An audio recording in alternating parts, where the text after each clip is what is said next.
1 minute fat is the enemy, the next it's sugar. Coffee goes from villain to hero. Red wine is both medicine and menace. And eggs?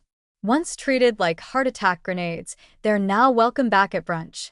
If it feels like nutrition advice is constantly changing, you're not wrong. And no, it's not just a conspiracy to keep you confused at the grocery store. The truth is, dietary guidelines evolve because science itself is a living, breathing process, one that updates as evidence gets stronger, methods get better, and our understanding of human health gets more precise.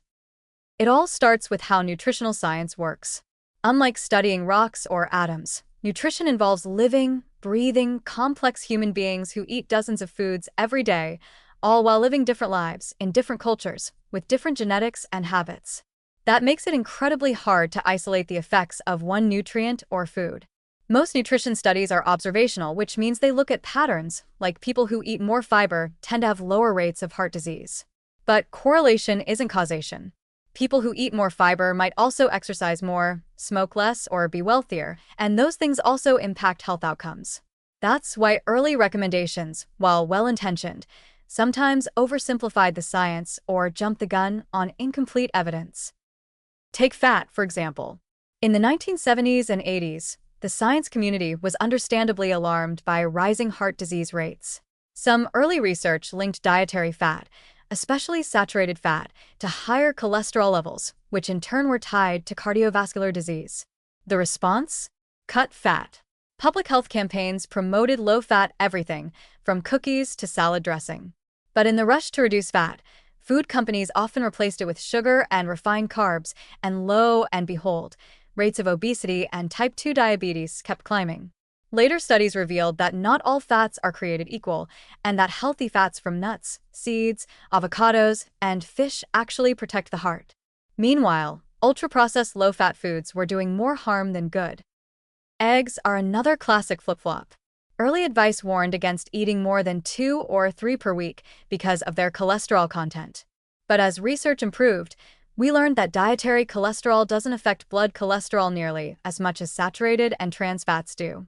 So after decades of egg shaming, newer guidelines relaxed restrictions, and eggs were reclassified as a nutrient-dense food, not a dietary landmine. That wasn't scientists being flaky. It was science doing its job and correcting itself as new data emerged. Coffee, once seen as a jittery vice that raised blood pressure, is now praised for its antioxidant content and even linked to lower risks of Parkinson's, type 2 diabetes, and liver disease. Why the reversal? Better study design, better long-term data, and a clearer understanding of confounding variables like smoking, which, it turns out, used to be more common among heavy coffee drinkers, go figure. So how do dietary guidelines actually get updated? Most governments use large committees of scientists who review thousands of studies, often over many years. The U.S. dietary guidelines, for instance, are revised every 5 years by an advisory committee that evaluates the latest science across dozens of health topics. It's not a casual process. It's exhaustive, debated, peer-reviewed, and yes, influenced by politics, industry pressure, and public perception. But despite those imperfections, the process still aims to distill the best available evidence into practical advice. And yes, recommendations sometimes reverse.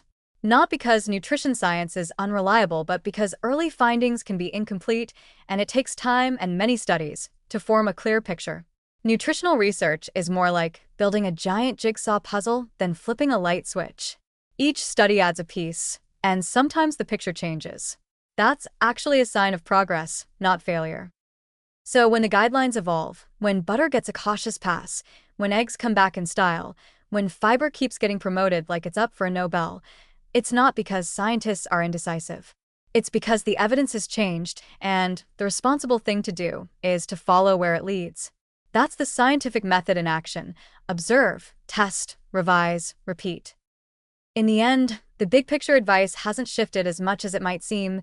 Eat more whole foods, plants, fiber, healthy fats, and less sugar, salt, and ultra-processed stuff. The details around cholesterol, fat, or caffeine may continue to evolve, but the direction is getting clearer with time. And if that means your diet gets a little more delicious and a lot more evidence-based, that's progress you can taste.